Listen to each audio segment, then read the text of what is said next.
Siemanko, pozdrawiam serdecznie z Demokratycznej Republiki Konga, to mój drugi odcinek.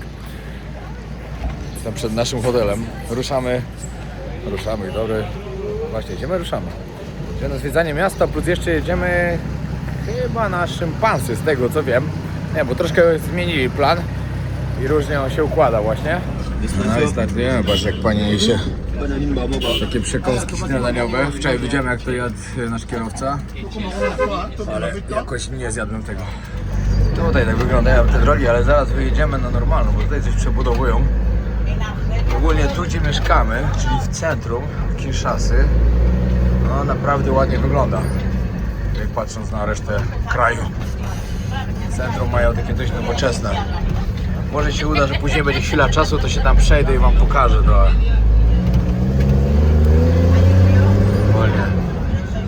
Miasto budzi się no dopiero bo 7 rano.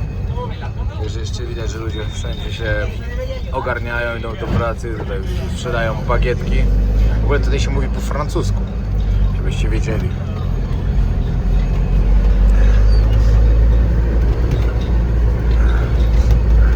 O, patrzcie jak tutaj gotują.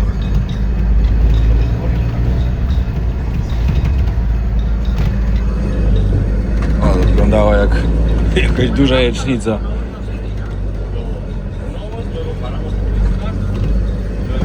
Tutaj bułki pan robi. No i tutaj już normalne miasto. Ale tak wygląda tylko kawałek. Jest normalne jak normalne. Dla wielu z was by to było bardzo biednie. Ale ja przy tym co już widziałem w Afryce, to po prostu mówię, że jest normalnie. Przynajmniej drogi normalnie wyglądają.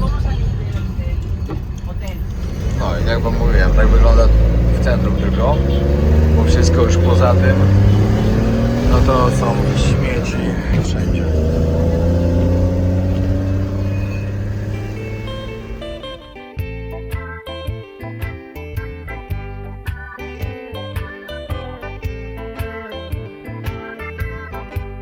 Mwathani Ngai ithe witũ ndũhingaga matũ maku no kũigua gũkaya gwitũ nĩkĩo twagũthaitha rĩu rora na tha andũ arĩa me mogwati-inĩ ma iria Jeździć tutaj po tym mieście to jest naprawdę level bardzo wysoki. Nawet ciężko określić jaki. Tutaj trzeba być bezwzględny, po prostu ma się większe auto, trzeba jechać. Inni się mają przesuwać. No i tak robi nasz kierowca. Kolejny kraj trafia na moją listę najbrudniejszych krajów na świecie, jakie widziałem. W ostatnim czasie, w ostatniej podróży powiem wam, że 3 takie już trafiły. Czyli Czad, Haiti, no i DR Congo. Te ulice są totalnie zasypane śmieciami, wszędzie są śmieci, wszędzie po prostu, nikt z tym nic nie robi. Bo przed chwilą widziałem zabawną sytuację, jak gościu sobie spod swojego sklepu zmiatał pod sklep sąsiada i wywalone.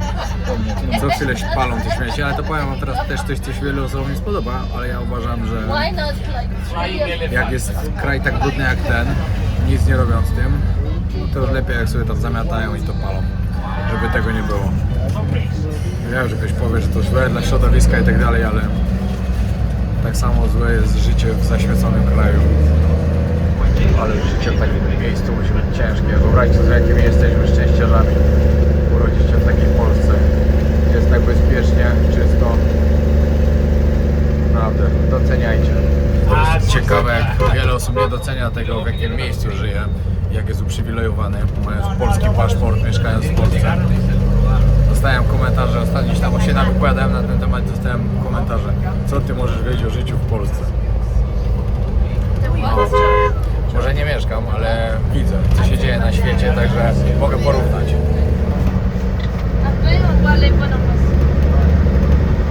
Patrzcie, markecik w jakim miejscu.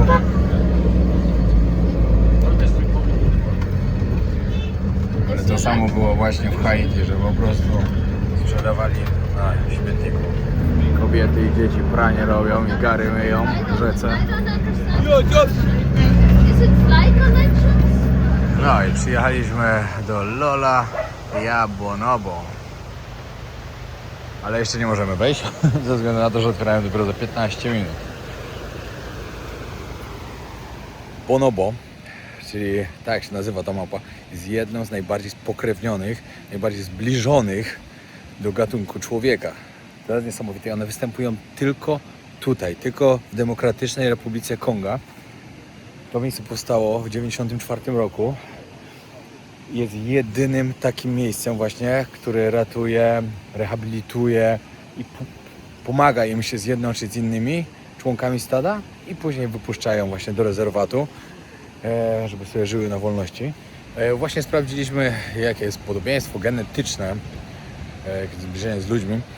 No to tak, szympans 99%. To samo daje na co ludzie. Później na drugim miejscu jest goryla 98. Później jest orangutan 97, a później dopiero te małpy, które będziemy widzieć dzisiaj. Okej, wchodzimy. Akurat trafiamy na pierwsze karmienie, także super. No i tutaj będzie dokładnie to, o czym mówiłem. 4 najbardziej zbliżone genetycznie gatunki, czyli szympans, goryla, orangutan i bonobo. Okej, teraz nam opowiedział trochę pan o tym. On twierdzi, że bonobo są najbardziej zbliżone do człowieka.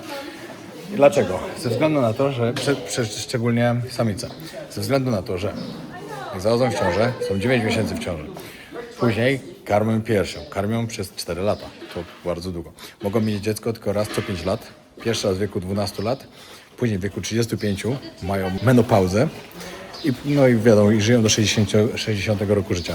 Żaden z tych gatunków nie potrafi pływać. One nie należą do gatunku małp, ponieważ one nie mają ogona. Jak na przykład znajdą małe lub małe zostanie odrzucone przez matkę, przez pierwszy rok musi mieć matkę człowieka, kobietę po prostu, która się z nim zajmie, ponieważ żadna bonobo nie przyjmuje, nie zaakceptuje małego dziecka, małego bonobo. O, tak powiem. Niesamowicie jest odwiedzać takie miejsca, bo się możecie takich fajnych rzeczy dowiedzieć. Ja na przykład nie miałem pojęcia o istnieniu bonobo. Jak tu przyjechałem, to ja myślałem, że no po prostu tu będą szympansy. A jednak nie. Jednak nie. No i tutaj powiedział pan, że no, niby są najbardziej zbliżone. Na internet mówi trochę co innego. Ale co mnie to? Są bardzo podobne i tyle. No i tym się różnią od szympansa, że mają małe uszy, szympansy mają duże. Szympansy mają białą twarz, one mają czarną twarz.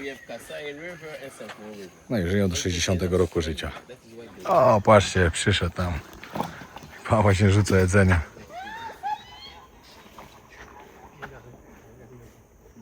Hello. Jak se stoi?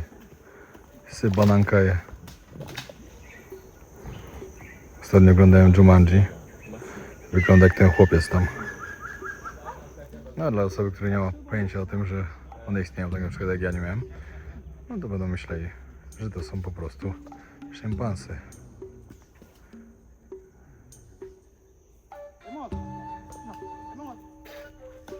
O ty!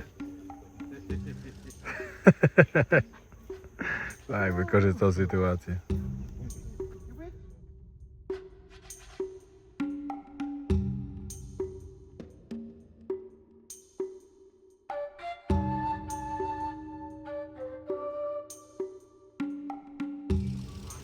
To uciekają. Przyszły jakieś starsze. Młode się boją. O, tu z dzieciaczkiem jest.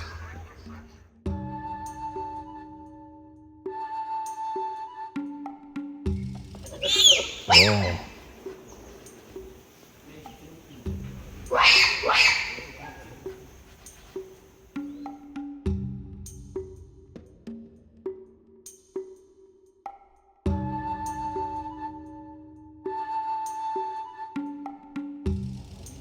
Co ciekawe, bonobo rządzą kobiety.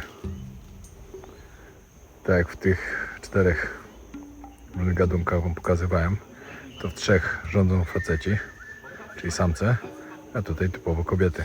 Jak na przykład w stadzie jakiś facet próbuje coś złego zrobić, no to wtedy kobiety się zbierają razem i go atakują.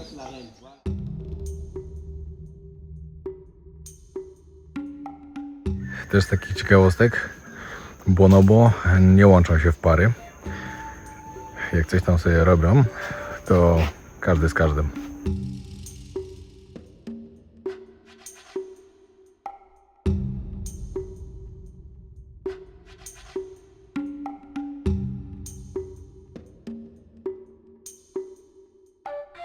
Populacja bonobo na świecie w latach 90. wynosiła 100 000 sztuk. Teraz zmniejszyło się to do około 20 000.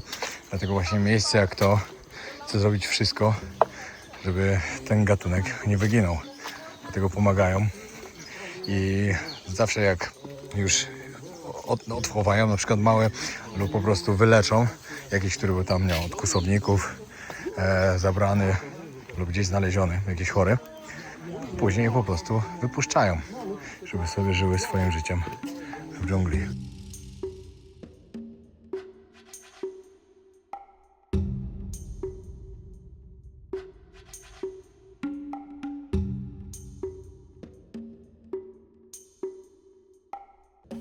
Dajcie znać, kto z Was słyszał wcześniej o bonobo. Ja, przyznaję się, nigdy. To pierwsze miejsce. No i w sumie też nie ma się co dziwić. No bo bonobo typowo pochodzą właśnie z DR Congo. To jest typowo zwierzę stąd. I co ciekawe, jak się pytałem, czy może w tym drugim Kongo też występują, to pan nam powiedział, że nie występują. A dlaczego? Ponieważ nie mogą przepłynąć rzeki, bo nie potrafią pływać. No to jest tak trochę głupio, no bo też mogliby je po prostu przewozić i tam umieszczać gdzieś w dżungli, ale podobno ich tam nie ma.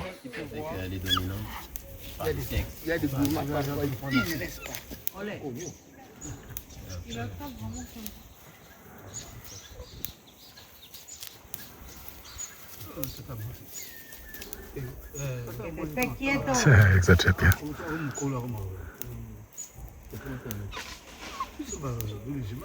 Nie wiem, czy wcześniej popełniłem błędu i nie powiedziałem Wam, że ten ośrodek powstał w 1994. Powstał w 2002 roku, właśnie żeby ratować te bonobo. No, główne założenie to po prostu, wiecie, gdzieś znajdują te małe kłusownicy, zabiją rodziców lub porwą, żeby sprzedać. No to właśnie wtedy ratują je. Ciekawe mi, co to się tak zachowuje normalnie. Teraz jedna sobie leży, tak oparta, drugą ręką się drapie po głowie. Rozdrowka, pojadły, to trzeba odpocząć, wiadomo. Fajne miejsce. Fajnie, że ludzie takie rzeczy robią, że ratują tak zwierzęta. O, patrzcie, tu są panie, które właśnie są mamami przez pierwszy rok. Ale czad. Ja bym chciał taką pracę, zostać mamą bonobo.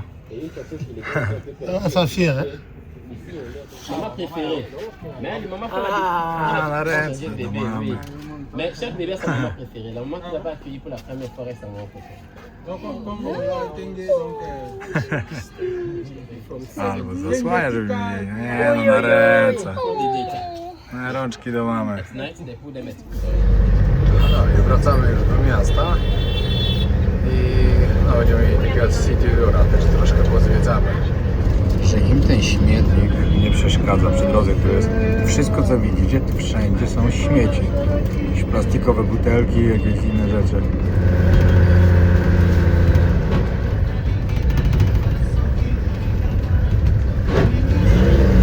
Więcej pod prąd. Nie ma czasu czekać.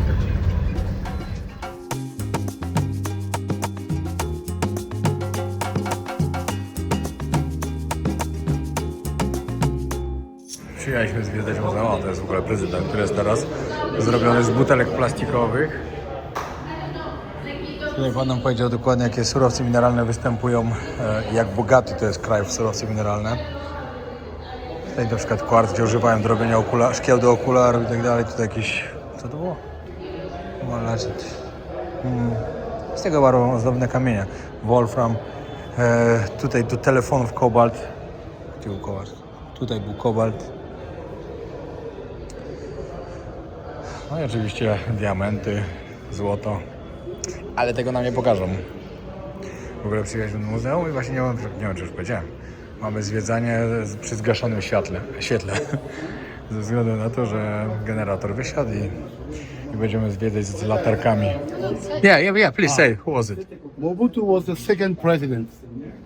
You know, the rumor says that he's the one that killed Lumumba. Okay? So the first prime minister. Yeah, he was fighting for freedom and justice for his country, for the independence against colonialism. So when he killed Lumumba, he then became president, Mobutu. So he was one of the richest and the most powerful men in the world those times. He was friends with the CIA, all those big guys, those great persons, he was among of them. So here we have some pieces we took from his house because he passed away and his house is now kind of abandoned. So we took some pieces, they took some pieces. This is the mat, okay, this is it. And the it's 3 chairs. One there, one here, and one there. So he was sitting on each chair for a reason, for a particular reason. That one, was when he has to stand in front of his people, okay, to talk to the nation. He used to sit here. And this one here, made with real leopard skin, as you can see, he was sitting here when he has to talk to the tribes, okay, you know, the kingdoms, the villages, I want to say, everything related to ancestral, you know, he has to sit here. And the third chair here, when he was receiving some friends coming from abroad, you know, his guests, his personal guests, his private guests. So he used to sit here. He didn't miss nothing. When it comes to talking to people, he sit there. And people were really taking care of it. So these are the few pieces they took from his house and they put it here. But this president changed the name of the country? This one? Yeah, he's the one that gave the name of Zaire. Yeah, because he used to be Congo. Yeah. When he came, he gave the name of Zaire. And then when after him, the president came, he then gave the name of Congo again. Okay, and he was like president 24 years? Is right? Or how Il était au long? pouvoir pendant 36, 32? Pardon 32 ans. 32. 32 years. 32 years, okay, I make mistake, okay. Mobutu. Dobra, jeszcze tyle dodam na koniec, że on był strasznym tyranem, mordował ludzi i był nawet nie dyktatorem, on był tyranem podobno, czyli jeszcze gorzej. No i ludzie podobno tego nie ukrywają teraz, że znają historię i wiedzą jak jest, ale nie każdy oficjalnie może to mówić. Tutaj wam pokażę 4 prezydentów. To był pierwszy prezydent Konga. Później przyszedł ten, który właśnie mówiłem, że był tyranem, dyktatorem, przez 24 lata rządził, zmienił nazwę kraju, flagę, wszystko po prostu, pod siebie totalnie. Później go wygnali z kraju, bo była wojna oczywiście. To był prezydent kolejny, który przejął władzę w kraju i to jest aktualny prezydent, który jest teraz. Mobutu przejął władzę w Kongo w 1965 roku i rządził krajem przez ponad 3 dekady. Stworzył brutalną dyktaturę opartą na kulcie własnej osoby, represjach i bezwzględnym zwalczaniu przeciwników politycznych. Za jego rządów zmienił nazwę kraju na Zair i zgromadził ogromny majątek, podczas gdy większość mieszkańców żyła w biedzie. Jego reżim oskarżano o tortury, bezprawne aresztowania, egzekucje i powszechną korupcję. W 1997 roku został obalony przez oddziały Sojuszu Sił Demokratycznych na rzecz wyzwolenia Konga, dowodzone przez Laurenta Désiré Kabilę i wspierane przez Rwandę oraz Ugandę. Po kilkumiesięcznej ofensywie rebelianci zajęli Kinshasę, a ciężko chory Mobutu uciekł z kraju i niedługo później zmarł na wygnaniu.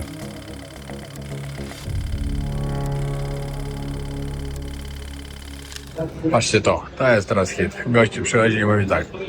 Tu jest obraz, który przedstawia wojnę na Ukrainie, jak Ukraina z Rosją walczy. No i co, nie rozumiecie tego obrazu? To od razu widać. Przechodzimy dalej. Tutaj macie obraz Ameryki, jak atakuje wszystkich i wszędzie wypowiada wojnę. No właśnie. Gdzieś to tu podobno jest zawarte w tym, ale no cóż. Ale moi drodzy, ja się na sztuce nie znam. Może to właśnie to przedstawia. Może ktoś z was się zna i zauważył coś, czego ja nie widziałem. Idziemy jeszcze zobaczyć teraz grobowiec bohatera narodowego, który walczył o wolność Kongo.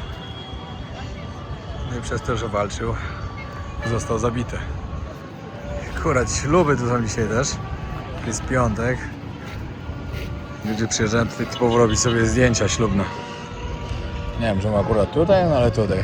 O, patrzcie jak tutaj dla pary młodej od razu gra zespół. Patrzcie to, fotograf robi zdjęcia, a nasz przewodnik z tyłu się tam wbił, jakby nigdy nic. Że na zdjęciu wyśpiewa.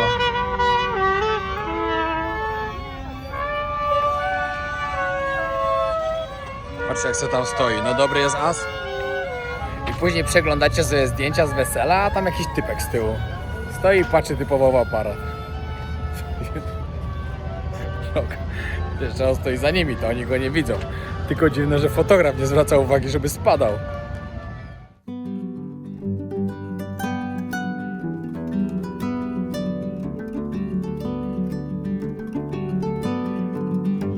No i teraz przyjdziemy przed ten grobowiec i teraz jest też jego pomnik.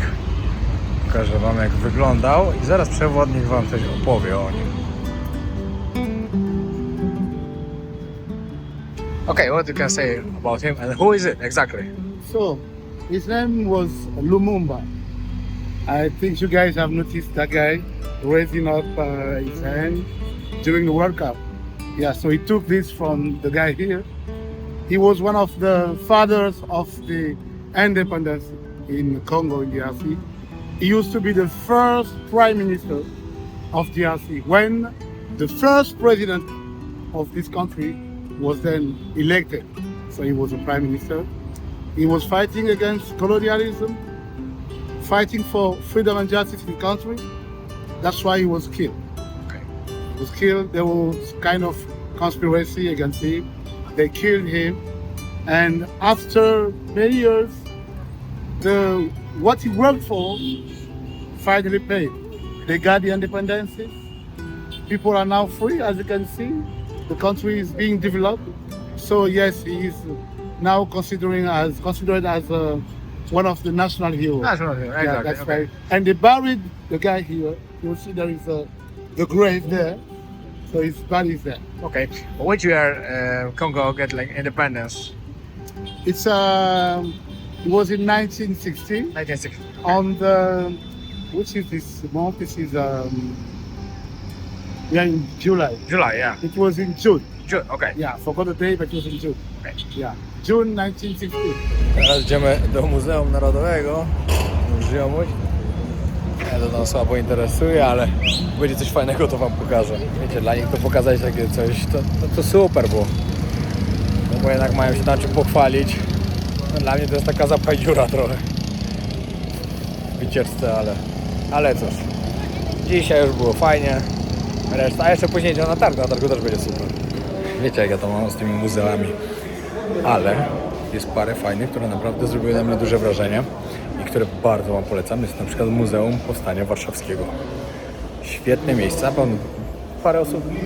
pewnie dużo osób było, ale są na pewno też tacy, którzy nie byli. Także jeśli będziecie w Warszawie, naprawdę bardzo warto odwiedzić. Zrobiło to na mnie ogromne wrażenie. No i drugie, które tak zapamiętam na pewno, to Muzeum Wojny w Wietnamie, w Ho Chi Minh. No, pamiętam, że przyszedłem tam tylko na chwilę zobaczyć, a parę godzin tam spędziłem i cały czas wyszukiwałem jakichś różnych informacji i tak dalej. Niesamowicie ciekawe to było. This one is the most famous. You know, every time you see these ships, it belongs to the Empire that is called.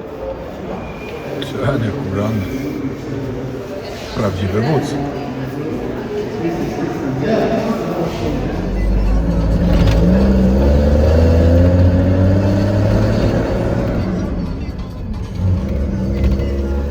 Przyszliśmy właśnie na market z różnymi wyrobami. Oczywiście magnesy już kupiłem. 2.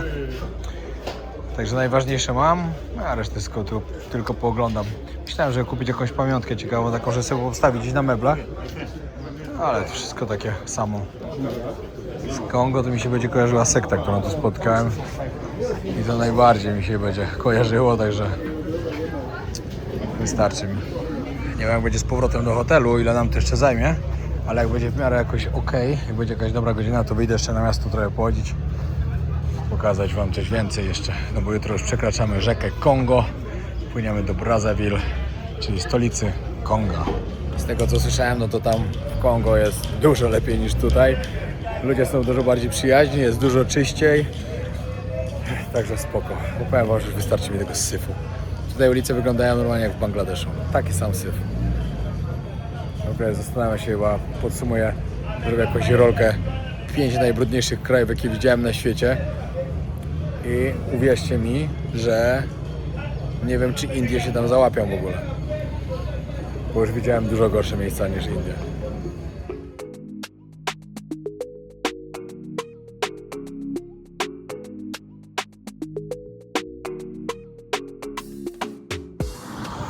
Teraz ten trzeci prezydent właśnie, który zaprowadził porządek w kraju, który przejął władzę właśnie po tym, który był dyktatorem.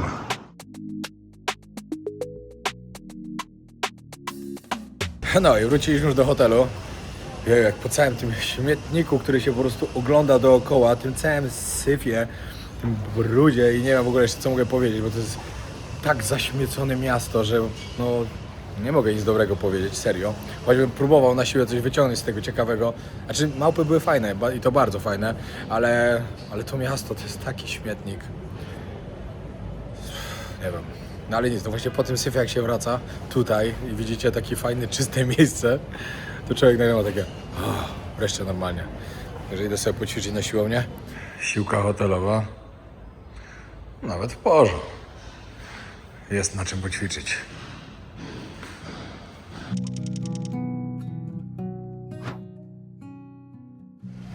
Siemanko, kolejny dzień w DR Kongo, czyli w Demokratycznej Republice Konga. Kolejny i ostatni, bo dzisiaj już będziemy przepływać przez rzekę Kongo na drugą stronę do Brazzaville i tam spędzimy kolejne dni. Ciekawostka, którą jeszcze powinniście wiedzieć. Kinshasa, na internecie pisze, że ma 15 milionów. Przewodnik nam powiedział, że 22 miliony. Także no bardziej wierzyjemy, no chyba oni tutaj jak mieszkają, to chyba wiedzą ile ludzi mieszka, chociaż może tamta jest oficjalna, ta jest nieoficjalna, no mniejsza z tym. No jest to ogromne miasto i bardzo zakorkowane miasto. Ale z najważniejszych rzeczy, które też powinniście wiedzieć, że jest to największe francuskojęzyczne miasto świata. Także to jest też ciekawe i samo DR Kongo ma dostęp do Oceanu Atlantyckiego, ale mimo tego, że to jest drugi największy kraj Afryki, to ma tylko dostęp na linii brzegowej, która ma 37 km. Pamiętam, jak właśnie Polo tutaj jechał i miał problem, bo nie mógł przejechać przez ten odcinek, no nie dostał wizy, bo tutaj jest bardzo ciężko dostać wizę do tego kraju i musiał specjalnie brać łódź, żeby przepłynąć łodzią, która jest bardzo, bardzo droga. Ale dostęp mają. To jest rozpierw. Serio. Zapamiętam to miasto z brudu. To jest najbardziej z tego. Przyszliśmy jeszcze wydać pieniądze, które nam zostały, zanim przekroczymy granicę. Patrzcie, jakie eleganckie supermarkety tu mają. Znaczy, no ja wiedziałem, że mają, tylko chciałem wam pokazać, że nie tylko jest syf, ale też fajne i normalne rzeczy też można kupić. Wczoraj nawet znalazłem z Polski energetyka mleka. To jest ciekawe, że nawet tutaj trafia. Dostaliśmy właśnie kamizelki. Czy to oznacza, że mamy się czego obawiać przy przepłynięciu? Nie no, żartuję oczywiście. Znaczy łódź będzie pewnie taka, wiecie, będzie jaka będzie, ale akurat tutaj po prostu wiele ludzi nie pływa, nie potrafi pływać i oni to dają każdemu, kto wsiada, każdy musi założyć, zanim wsiądzie na łódkę. No, wiadomo, różne rzeczy się dzieją. Pieczątki wbite w paszporcie i właśnie wsiadamy na łódkę, którą będziemy przepływać. No, całkiem spoko. Moi drodzy, rzeka Kongo. Druga największa w Afryce po Nilu. A po drugiej stronie, tam daleko, Brazzaville, czyli czyli stolica Kongo. Z ciekawostek jeszcze o tej rzece Kongo. To ma 4700 km długości. Jest druga na świecie, zaraz po Amazonce, która ma największy przepływ wody. Po Amazonce to świadczy, że się Amazonka jest po prostu niesamowita. Cieszę się, że miałem okazję kiedyś popływać po Amazonce, w dżungli amazońskiej. Świetnie, wrócę tam jeszcze na pewno kiedyś. No i bye bye dear Kongo, odpływamy. Co ciekawe jeszcze, to też fajnie, żebyście wiedzieli o tym, że rzeka Kongo 2 razy przecina równik, pewnie sobie zakręca i dodatkowo jest najgłębszą rzeką na świecie, bo w niektórych miejscach dochodzi do 220 metrów głębokości. Niesamowite, nie miałem pojęcia w ogóle o tym, że gdziekolwiek na świecie może być tak głęboka rzeka. Szczerze powiem wam, że cieszę się, że już opuściliśmy DR Kongo, bo jak nie daję sobie wmawiać różnych rzeczy, różnych historii na temat danego kraju, jednak tutaj odczuwałem lekki stres jak byłem. Zobaczcie, jak łodzią przepływają. Na granicy też był lekki stresik, przyznam szczerze.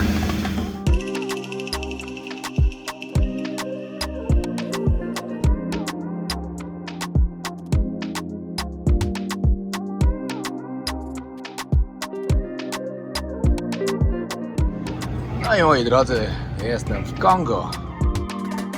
Taka ciekawostka.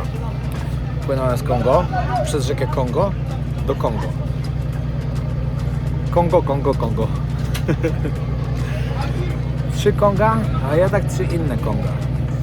Tak to jest. Dobra, dziękuję bardzo, że oglądaliście. Trzymajcie się, pozdrawiam serdecznie na kolejny odcinek, bo zapraszam właśnie stąd, czyli z Konga.